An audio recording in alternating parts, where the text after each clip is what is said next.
And I'm fucking livid that we are stuck in the timeline where Alex Jones is right. Kind of worse. Oh no! Oh, okay, no. Why aren't the Amish afraid of COVID? Because they don't have TVs. As I said, democracy is a system that reinforces authoritarian ideals. I hope I don't get canceled. Talk to me. Being a victim of a tragedy doesn't make you an expert in public policy. Well, I mean, AOC is a drama queen and she's full of shit. Remember, they lost the Afghan war 10 years ago. You brought a freaking guillotine. They said, you don't get to tell us no, we're the state health department, and I said, hell no. It wasn't making Christianity better, it was making rock worse. What the fuck do you have on your face, Olivia? You want to make the world a better place? Have some babies and raise them to not be stupid. I remember thinking, man, governments are not going to like this shit. Ladies and gentlemen, boys and girls, activists, anarchists, shitposters, and just people of the internet, thanks for tuning in. Thanks for joining another episode of O'Donnell for Liberty. As always, I'm your host, Justin O'Donnell. Before we get started, just remember, whatever platform you listen on, whether YouTube Live, Odyssey, Spotify, Apple Podcasts, Anchor, or on the air at lrn.fm, you can help grow the show by liking, commenting, subscribing, and most of all, sharing with your friends. If you enjoy the content, you can join our production team by visiting patreon.com/O'Donnell for Liberty. Again, that's patreon.com/O'Donnell, the number 4 Liberty today. And make sure to check out snackswag.com. Snackswag.com, your home for all your favorite Liberty merch. Great new merch out there. Great new campaign merch. If you're a fan of Libertarian candidates, Jeremy Kauffman is running for U.S. Senate in New Hampshire. You can go get all the rogue merch for his campaign over on snackswag.com today. And if you want to keep in touch between shows, follow me on social media, join our community Discord channel where you can chat with other fans of the show at any time. All these links can be found in the description of the video or podcast you are listening to. So give it a click, give it a visit, sign up today, join the community, join the Discord, come say hi, meet our friends. It is a fantastic community and it gets bigger and bigger every week. You guys are what makes this worth doing it. Now, what are we talking about tonight? National divorce, still trending. It's always trending. I think it's going to trend until it happens. It's something we want to talk about until it happens. It has to happen. Why does it have to happen? Well, who better to talk about the idea and the process and the nuance and maybe even the semantics and the logistics of how it's going to happen than somebody who's running for a statewide office on a platform of doing exactly that. Ladies and gentlemen, welcome to the show. Candidate for Lieutenant Governor of the great state of Texas, Lone Star Republic, Daniel Miller. Daniel, how are you tonight? I'm doing great, and thanks for having me on. Well, thank you for joining. As I said, national divorce is trending. You are running for Lieutenant Governor of Texas. Mm-hmm. How in the hell did you get it in your head to go do something crazy like that? Well, it's interesting. First and foremost, I have to say that this was never in the cards for me. For me, August 24th, 1996, I refer to as my proverbial line in the sand day, right? That's the day that I embraced and pledged to work for Texas Independence. That led to the foundation of the Texas Nationalist Movement in 2005. We have been on a trajectory to work on, first and foremost, helping Texans understand the benefits of Texas becoming a self-governing independent nation. But more importantly, affecting the political change through political advocacy to enable that vote to take place. So at the beginning of this, technically last year, I guess, beginning of last year, State Representative Kyle Biederman filed the legislation that we've been proposing for several sessions called the Texas Independence Referendum Act. And as part of that filing, we as the organization that I'm the head of, it has grown to become the largest political advocacy organization outside the two major political parties here in Texas. So, we made a very confident promise at the beginning, and we said that any legislator that did not sign on to the piece of legislation or publicly advocate for letting Texans vote on this issue, as is our right, would face a primary challenger. We would challenge them in the elections. And the exact phrase I used is that if they don't represent us, then they cannot represent us. And sure enough, political machinations, the political establishment stood in the way.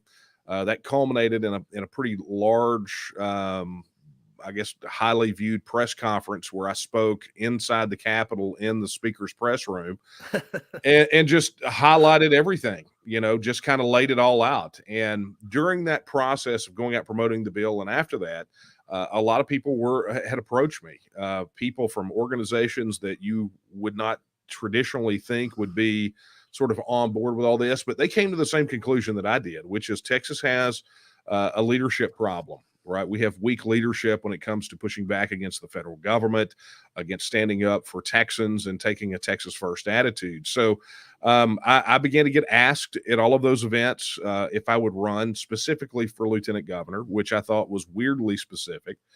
But it really culminated in an open letter toward the tail end of last year that just flat out asked me, because of the medical mandates, the lockdowns, the border issue, the skyrocketing property taxes, the Texan issue, just flat out. I mean, they just literally called me out and said, run. And so a lot of consideration, a lot of discussion, identification of a strategic path to victory. And here I am on the cusp of forcing the lieutenant governor into a runoff on March 1st.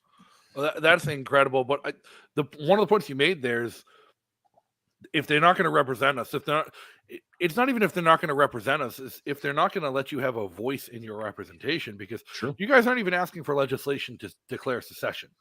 You're asking for a referendum. You're asking to let the people decide and put it to a vote of the people. And I think that's the part everyone's missing here is we're not lining up with guns in Lexington and Concord and demanding secession now. We're asking in New Hampshire, in Texas, and in California, the three big secession movements now. The push isn't to just demand it and declare it. It's hey, we're pretty sure we want this to happen. Can we ask our neighbors if they agree? Yeah. Look, I mean, for us, it's really two things. Number one, Article 1, Section 2 of the Texas Constitution specifies that it is the inalienable right of the people to alter, reform, or abolish their government in such manner as they may think expedient, right? So we know that all questions, fundamental questions of governance, must be put to the people of Texas. But I think what has been the most telling, particularly after the legislation got filed, we always knew the political establishment were very reluctant to push this, but at the end of the day, the fact of the matter is that they know what we know, and it's this: if we put this to a vote of the people of Texas tomorrow, it wins. And for them, it means in the long run, a cutoff from out-of-state cash into their campaign coffers.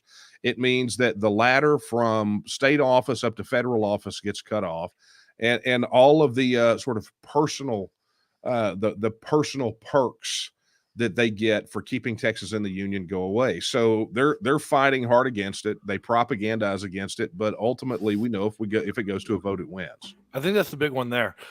Here in New Hampshire, we're pushing for a constitutional amendment that'll just allow us to put the question on the ballot. We're not actually sure it'll pass. I'm not actually sure it'll pass. I don't think there's enough sentiment to get 70% of New Hampshire voters on board with secession. I want to see the question asked, and I want to see where we are with it. Well, I don't think anybody doubts that if the question's put to Texans want to go. Well, look, I think, and I said this when I released my book, Texit, back in 2018. A lot of the media attention came from outside of Texas. It went bestseller on Amazon 4 different times. I mean, it was shocking to me. But a lot of the media attention came from outside of Texas. And what I told those folks is that you may think because it's about Texas that it doesn't apply to you, but the fact of the matter is that the questions that we are asking here in Texas, the upside down nature of the relationship between the federal system and Texas, these are all discussions and questions and examinations that everyone in every state needs to have. When I talk about specifically, and it's been sort of a point that we've made for years now, several years ago, there was a report that was released. There were actually two. The one that I can recall right now was done at George Mason University, and it dealt with the idea of federal regulatory accumulation, right? So the premise is that the federal government has never met a regulation that they don't like. And so therefore they regulate, and then they place another layer of regulation over and over and over. So this George Mason University study actually wanted to look at what the economic impact of that was. And they examined it not just the United States as a whole, but state by state. But applicable across the board was what that effect was, which is a 2% compression of GDP every single solitary year. And so when you take that and you tally it up from the beginning of the growth of the federal regulatory state in 1949, what you get with a compounding 2% compression of GDP up until the time that report was released was the realization that, just the final thing that came out of it was, at the time the report was released, median household income was about $55,000, and they concluded that in the absence of federal regulatory accumulation, it would have been $330,000. So what that immediately means is that, you can look at it two ways. Either the federal government is stealing 85% of our earning potential, or on the day we withdraw from the union and get out from under all that regulatory accumulation, everybody gets about a 600% pay increase. I could use a 600% pay increase. Sounds. I don't know anybody who's going to say no to that. And that's been my typical go-to argument in New Hampshire. It's like, hey, just look at how much of your dollar. Let's take a single dollar, for instance. Once you pay it into taxes, how much of that dollar is actually spent bettering your life here in New Hampshire? Yeah. And it comes out to like 22 cents. And I'm like, don't you think the other 88 cents, the other 78 cents would be nice to have? And it comes back with strings attached, right? So, right. There were two other key arguments that we make in that regard, just very basic arguments. And one was the study that we did back in 2015 that showed that on average, year on year, Texas overpays anywhere from $103 to $160 billion annually into the federal system, right? That's not how much we pay total in the federal system. That is how much we overpay. And so you begin to look at the economic impact of having $103 to $160 billion back in the system. And all of a sudden now Texas is not the 9th largest economy in the world. We're the 7th or 8th, right? But beyond that, the other argument that we make is even the money that comes back with federal strings attached. And you know this because in the 86th legislative session, 41% of legislation filed in both the House and Senate directly referenced either the federal government, a federal law, a federal regulation, a federal court decision, or a federal agency as an attempt to try to claw back that money. And so what you come to the conclusion, first, we overpay into the system. And then second, the money that comes back in comes back with strings attached, and our laws are being written not by our electeds, but by 2.5 million unelected bureaucrats and K Street lobbyists in Washington, D.C. So we have a governor who can't govern, a legislature that can't legislate, and a Supreme Court that is anything but supreme here in Texas. Yeah, it's absolutely wild to think of. And one of the other arguments that I don't think people talk enough about, and it's weird because Texans and Granite Staters was all on the same page fighting for secession, but at the same time, I would never want to live in Texas. And I bet you most of your Texans probably never want to live in New Hampshire just because the cultures are so much different. And while we can both agree in national divorce and separation, and maybe even politically, almost down the line, we agree on stuff, it's a matter of culture. How can we look at the federal government that spends our money, puts all these strings on how we live our lives, and not realize that we as Granite Staters here in New Hampshire, we have 4 votes of those 535 representatives and senators in Washington, D.C. And we're being told by Texans and Californians how we have to live our lives, who don't understand our culture at all. Well, look, until the new election, we have 38 up there in Congress, in the House and the Senate, And you still have to listen to Californians. Well, yeah, I mean, and it ultimately it doesn't matter. Here, the number one concern for Texas voters for over 15 years running has been the border and immigration, right? And there are a lot of reasons, and we can dive off into that if you want to, but that's sort of not the point of this discussion. No. The point of the discussion is that here in Texas, we have a certain way that we would like our border and immigration system to be handled. And unfortunately, our border policy is being written by people like Nancy Pelosi and Chuck Schumer and a bunch of politicians that do not have to deal with the direct impact of a mismanaged border or immigration system. And so what happens is that sloughing off that sovereignty that we have as Texans to a body of people that are elected not by people like us costs the Texas taxpayer on average about $12 billion annually, plus, the cost of public safety and national security and public health. So, this is ultimately it. I'll tell you this, and I'll share this story with you. Early on in my journey in being an independence advocate, I was lucky enough to meet a gentleman named Dr. Thomas Naylor. Dr. Naylor was a professor emeritus of economics at Duke University, and he founded the Second Vermont Republic. That was his baby, right? And the doc and I probably, from a policy standpoint, agreed on very little. But we got to be amazing friends because we bonded around the issue of self-determination. There's no reason that Vermont needs to govern Texas and Texas govern Vermont. Let Vermont be Vermont, let New Hampshire be New Hampshire, let California be California, and let Texas be Texas. Right. And whether politically, culturally, those lines, and to your point, you agreed very little on actual politics, just the simple underlying principle of self-determination being most important. I had a conversation with Louis Marinelli of CalExit a few months ago. And in that conversation, we determined that me and Louis don't agree on damn near anything when it comes to politics. Right. But we agreed with self-determination and the principle of that, and that Californians should govern Californians, and Granite Staters should govern Granite Staters. Texans should govern Texans. And like he agreed, like as bad as Sacramento is for Californians, Sacramento is better for Californians than Washington, D.C. is. Well, yeah. I mean, look, Washington, D.C., they bury us under 180,000 pages of federal laws, rules, and regulations administered by 440 separate agencies. And they shuck out policies. I mean, look, their motto should be one size fits none. Because there are the divide is not the way traditionally that they would want you to think of the divide. It's us versus the political establishment. They want power centralized in Washington, D.C. so that they can continue to maintain the power structure that keeps the political establishment both rich and in control. Yeah, unfortunately, they're doing it very, very well. And they're accomplishing their goals to the detriment of all humanity. Michael Rohan, watching on Facebook Live, had a chatty comment. He's like, I think those are conservative numbers because the private consumption multiplier is much higher than government spending.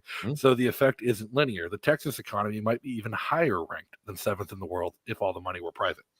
Well, and look, that's the point. That was just where the $103 to $160 billion overpayment puts us, right? But when you remove that federal regulatory accumulation, now, I mean, imagine it. I mean, we're looking at the 4th or 5th largest economy in the world. And there are so many other factors too. For example, Texas is, from a regulatory standpoint, we're a business friendly state. We have no state income tax, and we're well on our way to abolishing the property tax, especially when I become the lieutenant governor. But the bottom line is that when your citizens have more discretionary income, they are going to spend it. And so having that $103 to $160 billion infusion in, the elimination of the property tax circulating through, and then Texas actually enacting policies that make sense for Texas, whether they be trade policies, monetary policy, whatever it is, there's absolutely no reason to believe that Texas won't be a massive global powerhouse consistently in the top 5 economies in the world. That's actually a good segue into a question about the logistics here, because you mentioned you have no sales tax.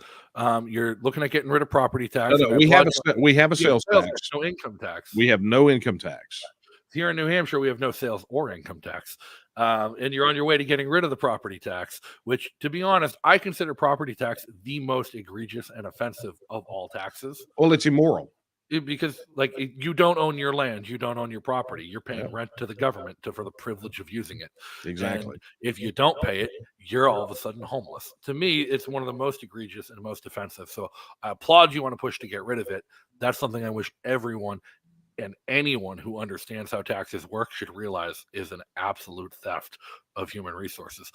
But how do you fund Texas without those taxes? And that's the question I get here in New Hampshire all the time. People are like, how do you fund New Hampshire without, we don't have a sales tax, we don't have an income tax. How do you plan on funding an independent New Hampshire? Well, look, Texas already has a sales tax, right? So, and this has come up quite a bit. There's never been a problem with people understanding how Texas will fund itself outside of the federal government, especially when we talk about the overpayment, right?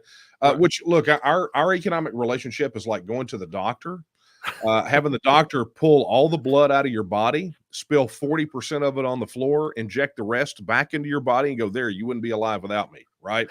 So the fact of the matter is that there's never been that. It's always just been a question of how we reclaim it. And what we have found through the economic projections is quite simply this.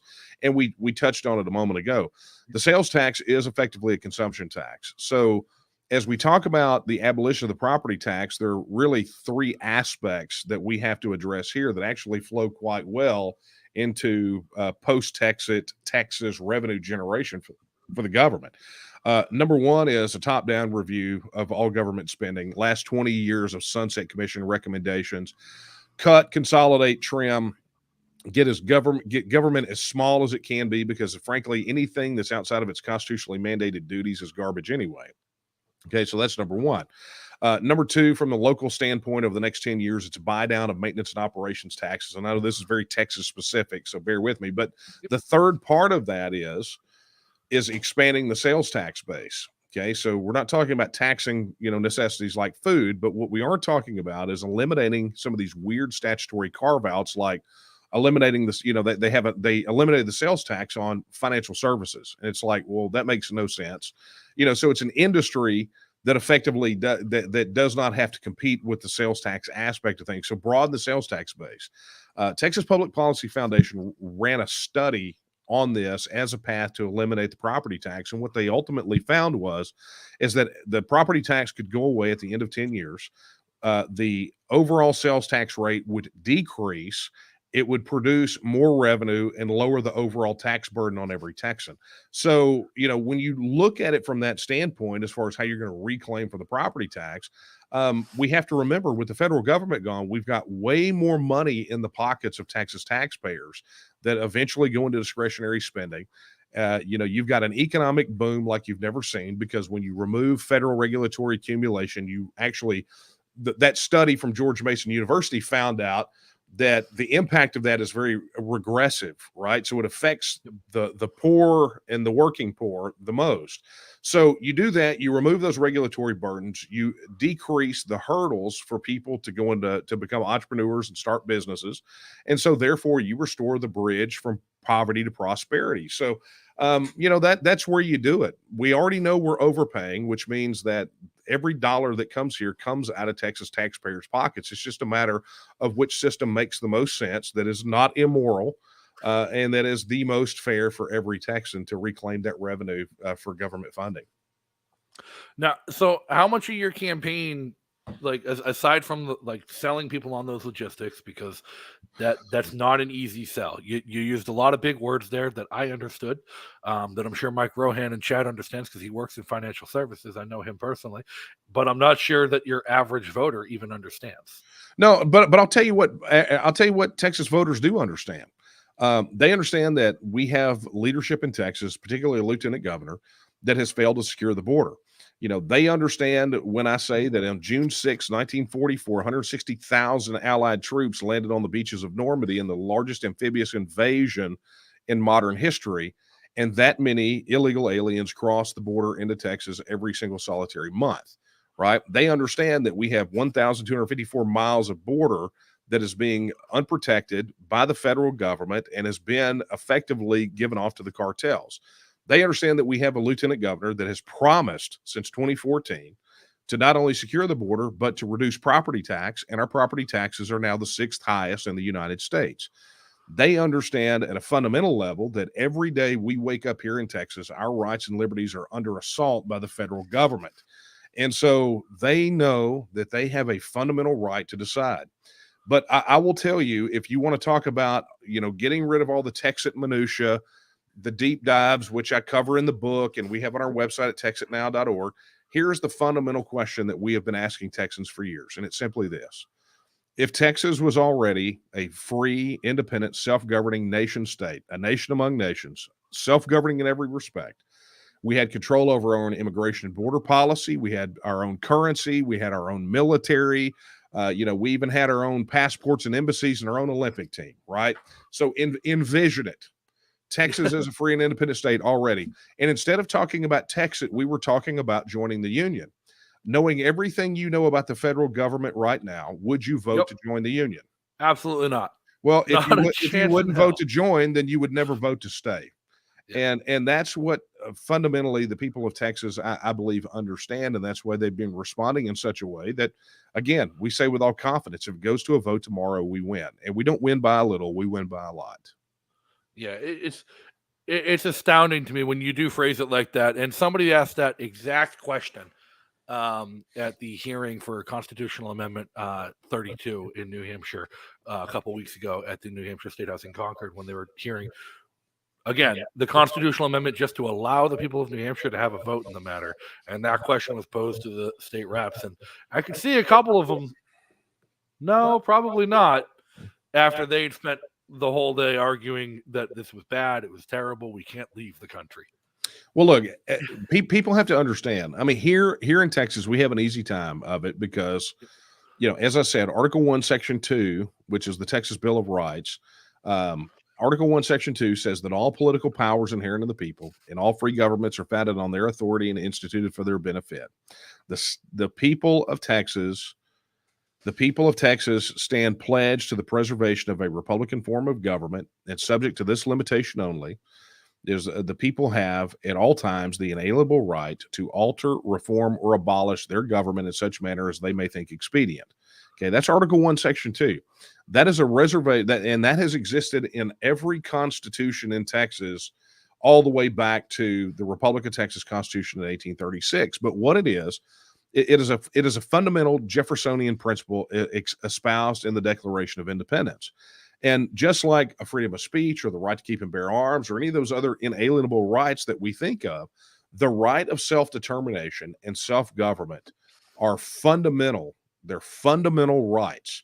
And as such, any politician, whether it be in Texas or Washington, D.C., or in New Hampshire, that stands between the people and that expression of their sovereign political will as guaranteed, not by the Constitution, but just by virtue of us being alive, anyone who stands between that is essentially depriving us of our rights. Just like it's just as if they slapped tape over our mouth and told us we couldn't speak, or they came in and started kicking in our doors and confiscating guns, or told us that we had to worship a certain way or couldn't worship another way.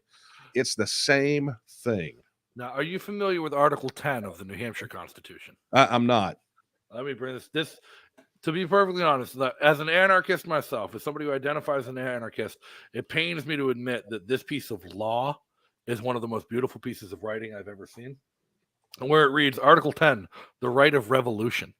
Government being instituted for the common benefit, protection, and security of the whole community, and not for the private interest or emolument of any one man, family, or class of men. Therefore, whenever the ends of government are perverted and public liberty manifestly endangered, and all other means of redress are ineffectual, the people may, and of right ought to, reform the old or establish a new government. The doctrine of non-resistance against arbitrary power and oppression is absurd, slavish, and destructive to the good and happiness of mankind. I don't know if anyone read that out loud in that committee hearing, but so it was read out loud in the committee hearing, and one of the state reps, Representative Brody Duché, I'll call him out by name, I don't mind calling him out by name, gave his little presentation about how anybody who considers secession might be guilty of treason and sedition. Anybody who... Hey, here's the deal. And look, I hate to interrupt you, but I had a very similar thing happen to me on more than one occasion. And what I tell people is, look, I am publicly advocating for Texas independence. And if you think I'm committing treason or sedition, those are both named crimes. Instead of sitting here and pontificating, you probably should just dial 911, right? That's what you do when you witness a crime, right? But, so continue. I'm sorry. That one always just flies up my backside. Well, my basic response to it was like, yes, Ed. But he gave a little rant about how, and it's not constitutional, and any committee member or state rep who votes in favor of this might be guilty of sedition or a treason simply by voting in favor of it. When it was my turn to testify, they asked me to testify, and I got up and I spoke. And I'm like, you know what? I was going to go down a philosophical argument with you guys, but instead, I'm just going to scream at you about Lysander Spooner and the Constitution of No Authority. And yes, Representative Dishay, I am committing sedition because the line between patriotism and sedition is pretty goddamn blurry. And if it's the government that's overstepping its bounds and declaring my speech and my demands for personal sovereignty to be sedition, then it's the government that's wrong, not me. Yeah, you know, and it's interesting though, because there is this idea, and I say there's I think a compulsion by the opposition to go live in the 19th century, right? They are the regressive ones. They call themselves progressive, but they're regressive, right? Because that's where they live. They don't realize the world's kept turning, right? Things have happened, and you know, fundamentally, they misunderstand the construction of the Union, because what neither one of us is talking about is actually secession.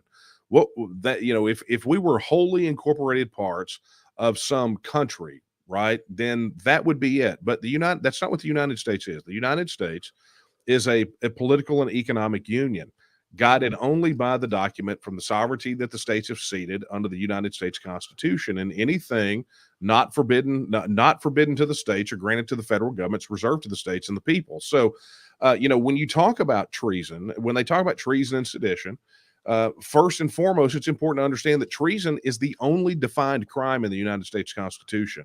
And what we're talking about is not it. We're not talking about we're not talking about taking up arms and trying to overthrow the government. We're not talking about giving aid or comfort to her enemies. What we're talking about, yeah, we're not a Biden.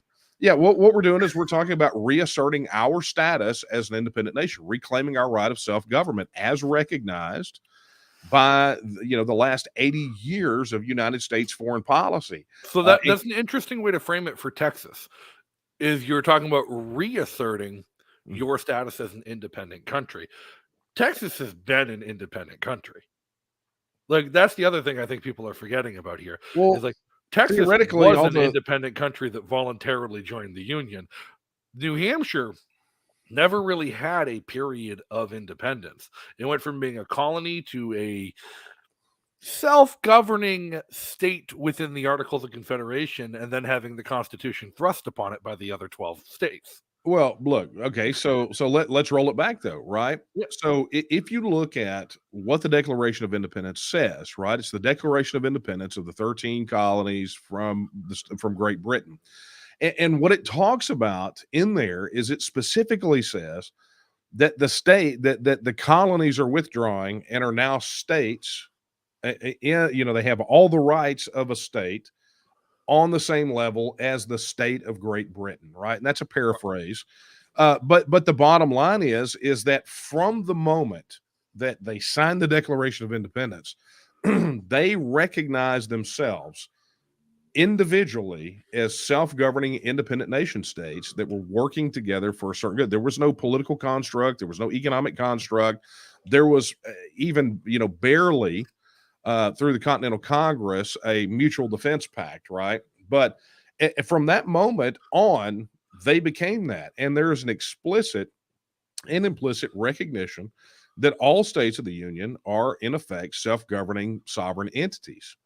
And you can see that. The articles, the U.S. Constitution might have been the first successful American coup, in all reality. The Articles of Confederation were a beautiful piece of treaty. The Articles of Confederation were a treaty between independent countries and independent states to get together, and they formed the Continental Congress. Like you said, all the Continental Congress was empowered to do by the Articles of Confederation was settle issues and disputes between the states, negotiate trade with other foreign states on behalf of the states, and declare war and raise an army with unanimous consent of every state.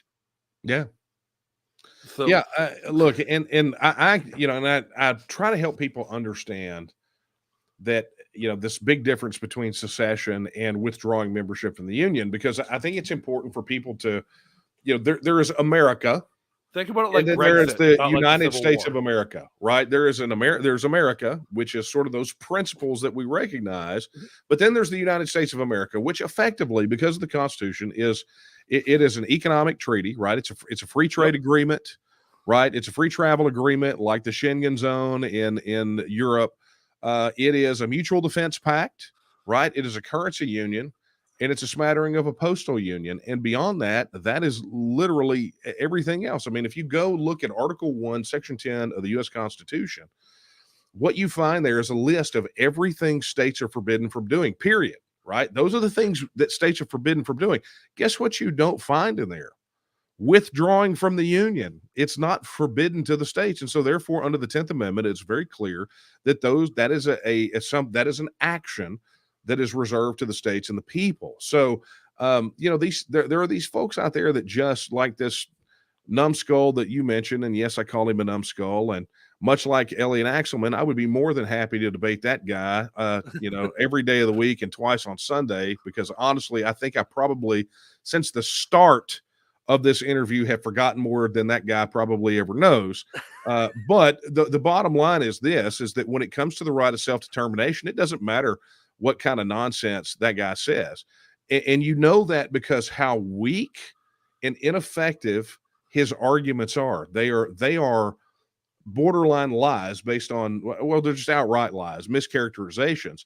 But understand that they always land on the fear issue, right?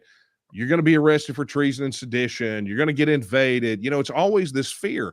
And we saw that play out. We saw it happen in 2014 during the Scottish independence referendum. We saw it during the Brexit debate. Yep. And they even had it here, right? When Kyle filed our bill, you had some of these political establishment types going around going, oh, you guys do this, they're going to cut off Social Security and they're going to let grandma die in a ditch. And it's like, man, you guys don't even read your own laws. You don't even read your own policies. As long as grandma doesn't move to North Korea, Cuba, or Syria, she gets her Social Security check. So who's lying now, right? It's just fear-mongering. She might not get her Medicare, but it says it's not to say Texas doesn't have its own system in place to take care of people. Well, but even with Medicare, right? You have to remember all of those, most of those things like Social Security, right? Any federal pension benefit, it is a direct interaction between the individual and the federal government, right? So it's an earned benefit. So no matter where you live, you collect it. And that includes veterans retirement benefits, veterans pension benefits, and even veteran disability. But then you get into something like Medicare. Well, every state, every citizen pays into the Medicare Trust Fund. So when you get to that fourth stage post-referendum, right, which is the negotiation stage, that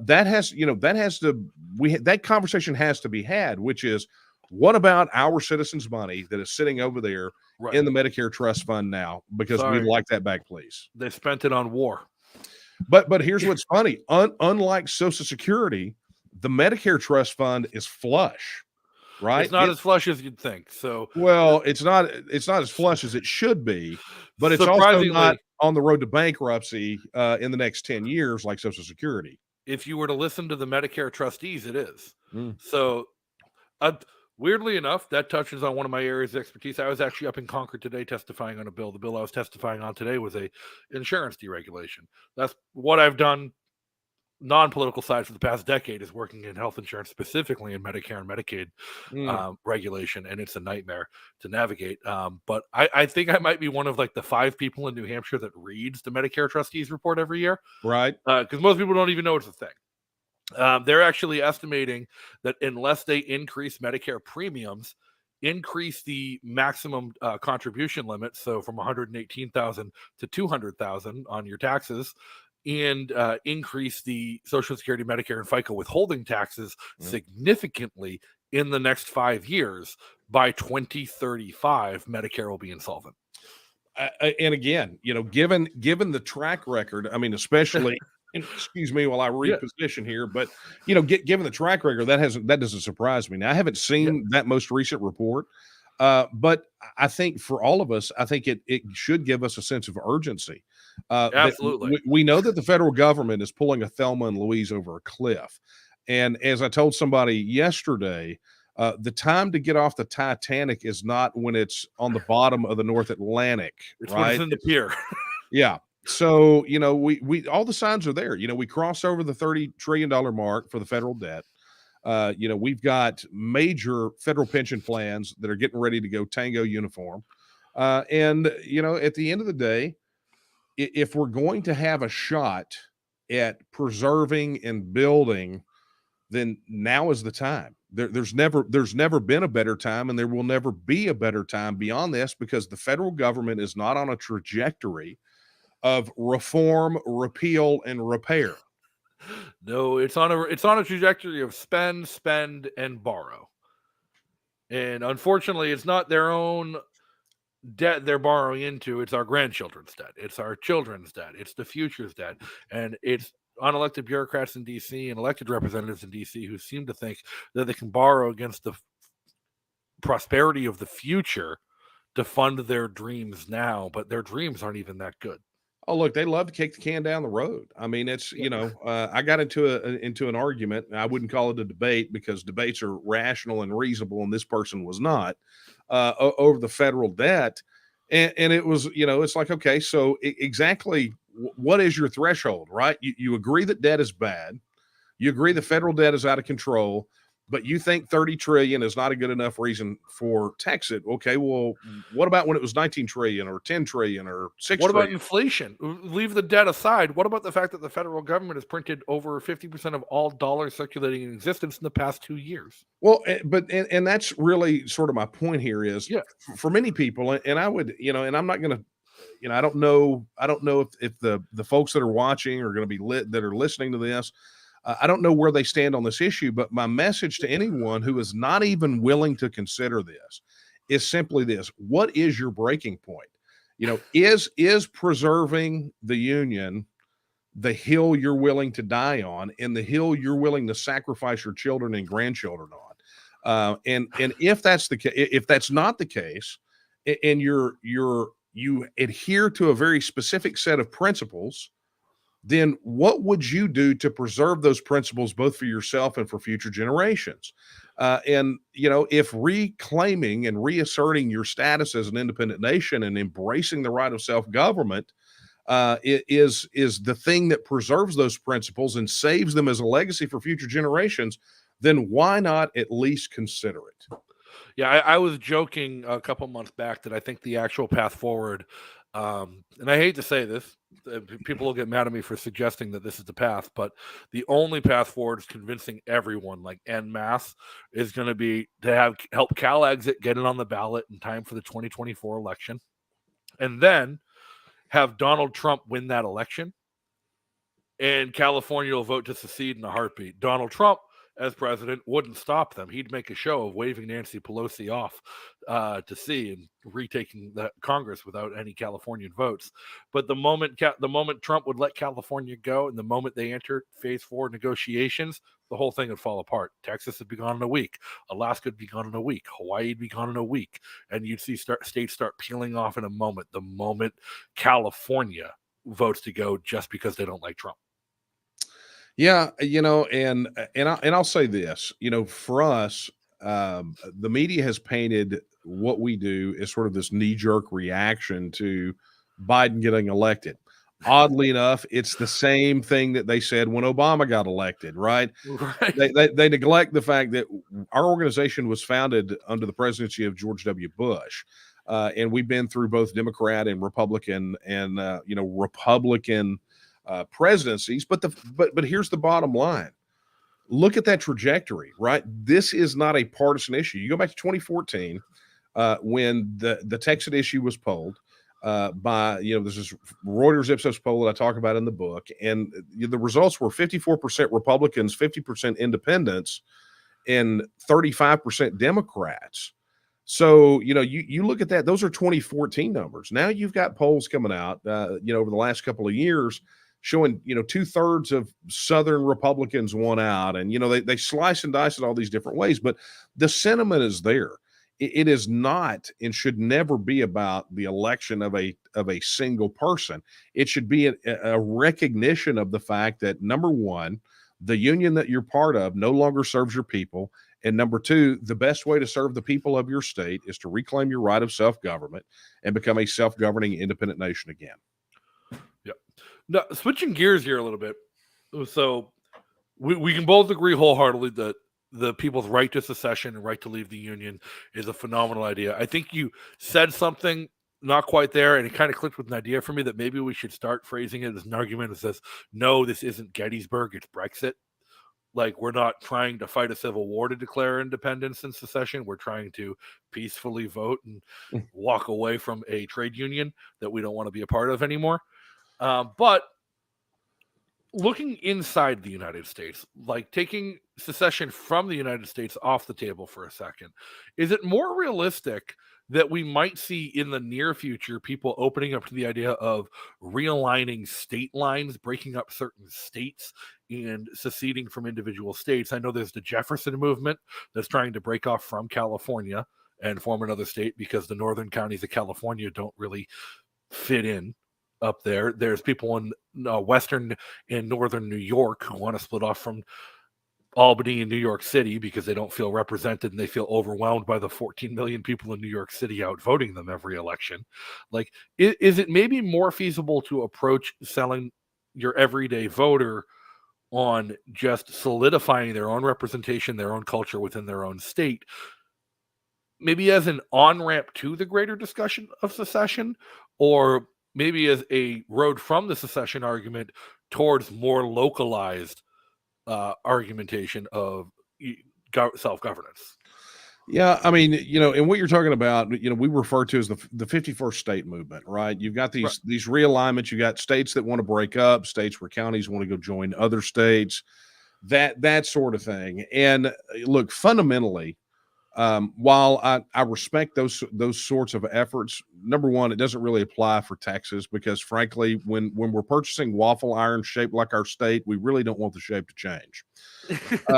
But since it's not applicable to us, though, the other part is that it fundamentally ignores the role that the federal government plays in the political outcomes that we're getting in our states, right? So a good example of this is this election cycle that we're in here in Texas. Well, the last several. One of the things that we proposed as an organization a couple of sessions back was the elimination of campaign contributions from outside of Texas into Texas races. Part of the reason being is that for us, it's not a campaign finance issue, it's a state sovereignty issue. If we don't allow campaign contributions from China or Russia or Mexico, we shouldn't allow them from California or New York or K-Street lobbyists, right? It's a sovereignty issue. And we couldn't get any traction on it. And consequently, what you have money that pours into these races from all of these different states. And there's no way that you get around that without a prohibition. And the federal government doesn't want that. They want that free flow of campaign cash to affect elections. So, and I cited the statistic earlier about the 41% of legislation here in Texas. I'm sure it's probably about the same everywhere else as well, is that it's a high percentage of our laws are being written out of Washington, D.C. or because of Washington, D.C.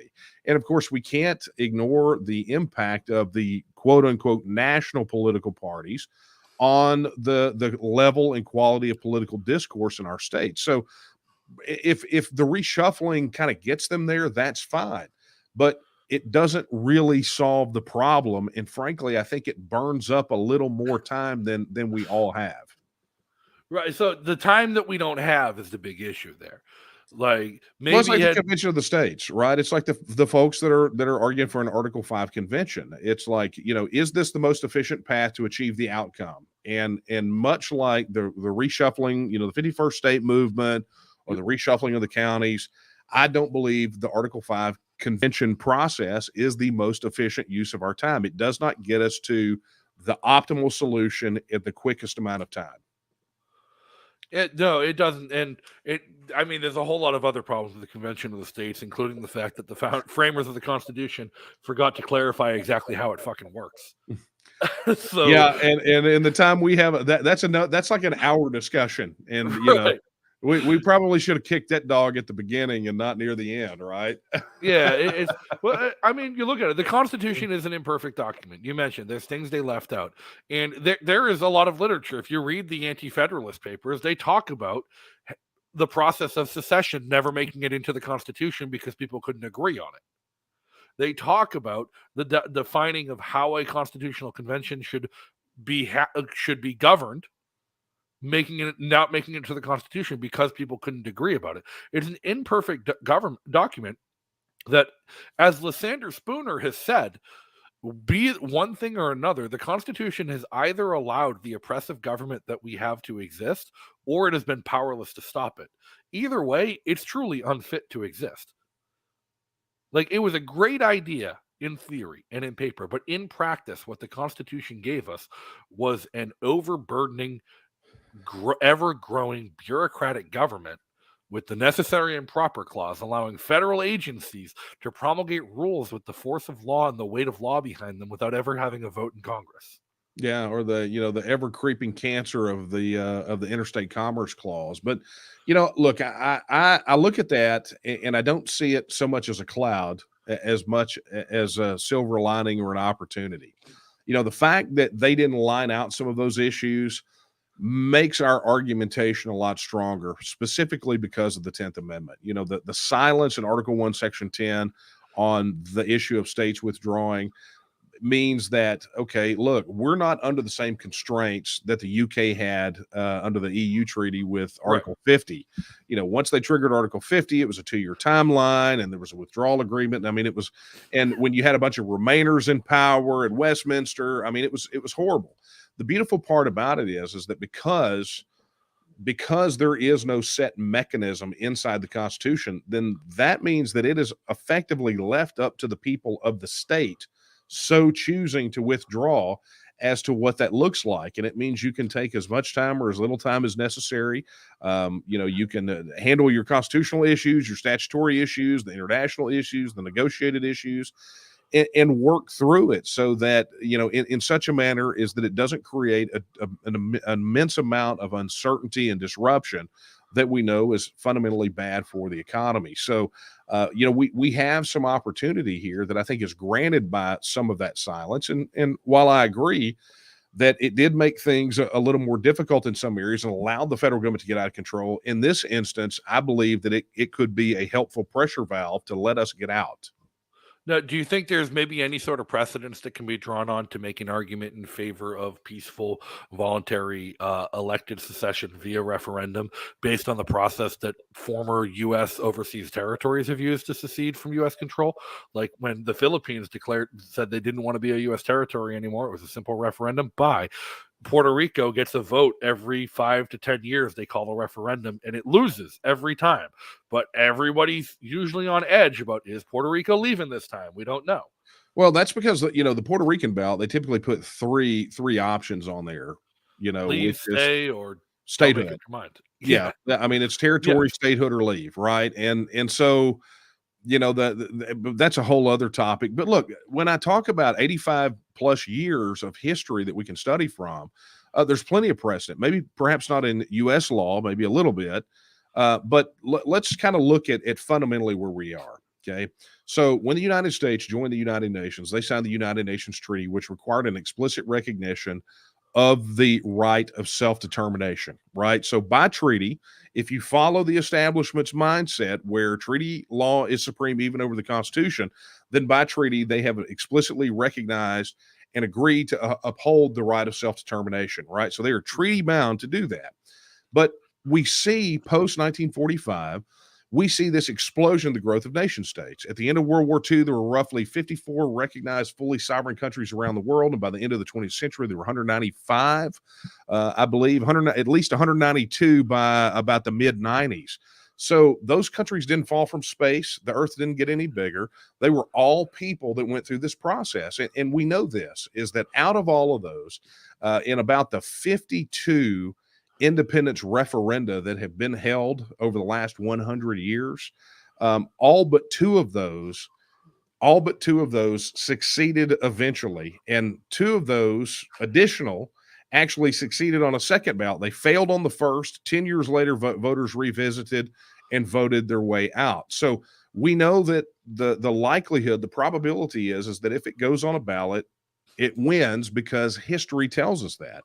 And there's plenty of international law precedent. There's plenty of constitutional law precedent, federal law precedent. I mean, there's tons and tons of evidence to show that we put it to we put the question to the people of Texas or any state, and they make that decision. Then that decision sticks.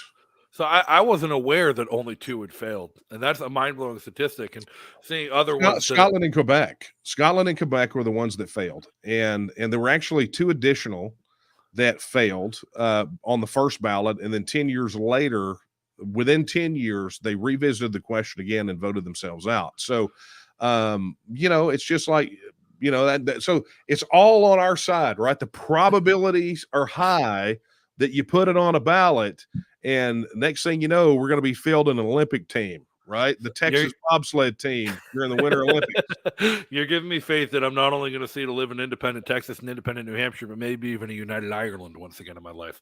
That's something I'd look forward to. If Scotland gets their act together and declares their independence, Northern Ireland really ought to be next. We got another question, Mike Rohan in chat. He says, sorry if we haven't touched on this already, but what is your take on the influx of movers to Texas with the mass migration from California? Will this change the political climate in an undesirable way? Or are the new movers freedom lovers as well who finally escaped or appreciate freedom? Or are they simply turning Austin into New California? Well, there are some people who would argue that Austin is already New California. Sort of the running joke when we talk about the government down there is we refer to it as Moscow on the Colorado. But there are really 2 different ways to look at the in-migration, right? Texas had a ton of in-migration since the last census.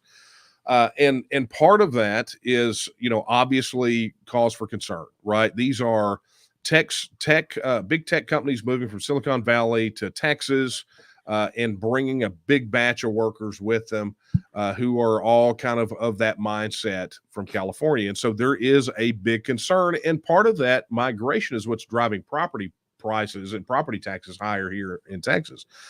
But there is another side of that coin. And it's those people that are actually fleeing states like California because they are political, cultural, or economic refugees, right? They think like we do. They effectively vote like we do. They believe in freedom. They believe in liberty. They believe in rights. And they understand that wherever state they're moving from has lost its way, and there's no way they can be effective and uphold those principles. So they come to Texas as their last hope, their last bastion before I guess they go carve out a piece of territory in Antarctica if we fall, right? And here's what's interesting, though. While you would think that there's some concern about those California tech workers moving here, during the last senatorial election, it was Ted Cruz versus Beto O'Rourke. Beto came really close to beating Ted Cruz. There were 2 exit polls that were done in that race, and what they found is that non-native Texans broke for Ted Cruz over Beto O'Rourke. Huh. So what that shows is that this crop of people, these people that are political, cultural, and economic refugees here in Texas, are not wanting to vote in what they just ran from. They want Texas to be Texas, and that's why they moved here, and they want to do everything they can to fight and preserve it. It reminds me of how shocked everyone is when they learn that the Cuban and Hispanic population in Florida tends to vote Republican so damn always.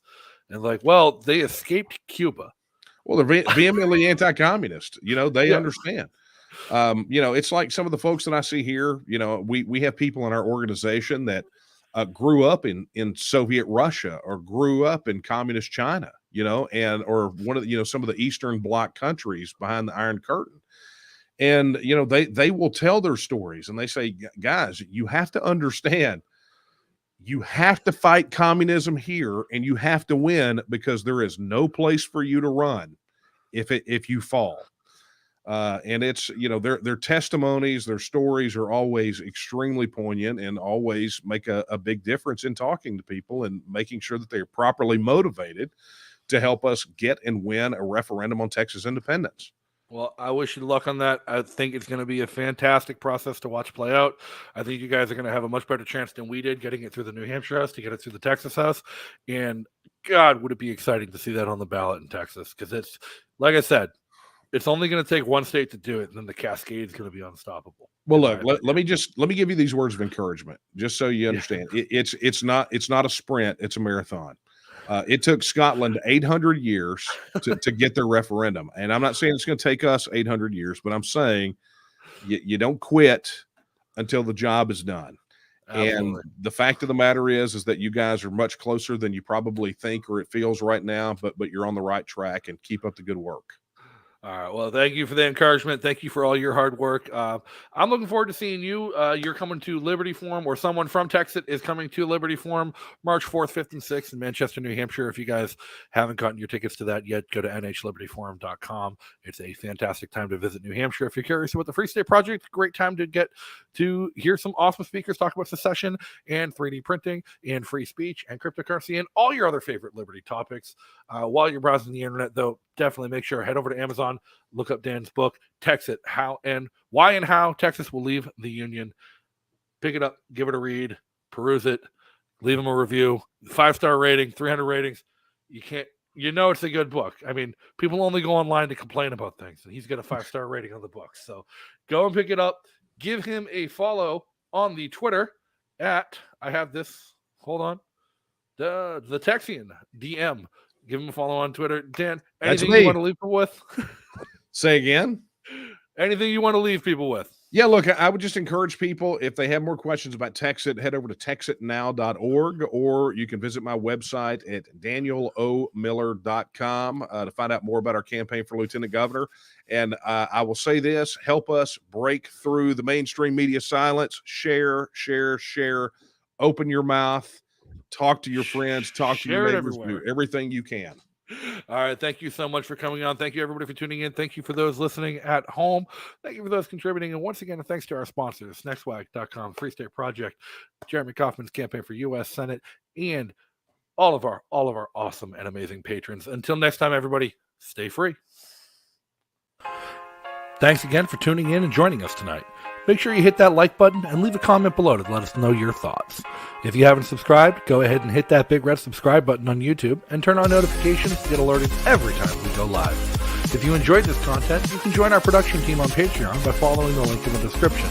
And don't forget to follow on social media and join our community Discord channel by following the links in the description as well. The best part of all of this is the community that we're building and growing. So go ahead and join us. And thanks once again to our awesome sponsors and patrons for making all of this possible. And if you can't catch the show live, you can always catch it the next day on YouTube, Odyssey, Anchor, Spotify, Apple Podcasts, Breaker, and wherever else you listen to your favorite podcasts. So until next time, everybody, be free.